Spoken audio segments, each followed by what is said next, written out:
Le bloc 26 était bondé. Il abritait 1 millier de femmes, des Polonaises et nous. Nous étions logés à 8 par case. Les cases étaient des compartiments maçonnés. Imaginez une grande lapinière, même dépourvue de porte, de 1,80 m de côté sur 3 étages. Le premier était au niveau du sol de boue, bouffette d'urine, de diarrhée, de neige fondue. Au troisième étage, sous le toit, on pouvait s'asseoir. Ailleurs, non, le plafond était trop bas. Les jeunes, logés au troisième ou les moins jeunes, n'auraient pu se hisser. 8 par case, c'était serré. On ne s'y allongeait que sur le flanc et tête bêche.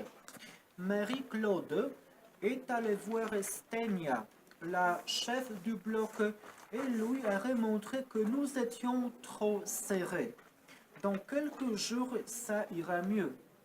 Marie-Claude nous a rapporté ce qu'avait dit Stenia sans comprendre ce que cela voulait dire. Et nous ne l'avons pas compris non plus. Nous l'avons compris bientôt. Alors, dans quelques jours, la plupart seront mortes, donc il y aura de la place pour toutes les autres. C'est le contexte de cette réponse. L'autre fragment est sur l'hygiène. Celles qui sont rentrées au bloc 26 ont été 67 jours sans se laver, 2 mois. Au début, nous nous frottions avec de la neige. La neige ne lave pas, et bientôt, elle se changeait en boue fétide.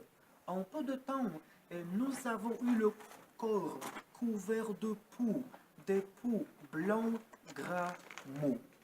Quand nos cheveux ont repoussé, nous en avons eu sur la tête des poux noirs, nerveux, qui craquaient secs. Et quand les poils du pubis ont repoussé, est apparue la troisième variété, moins remuante, plus incrustante. Les poux sont les vecteurs du typhus. Dans la saleté et le froid, tout était mortel, même une piqûre de puce.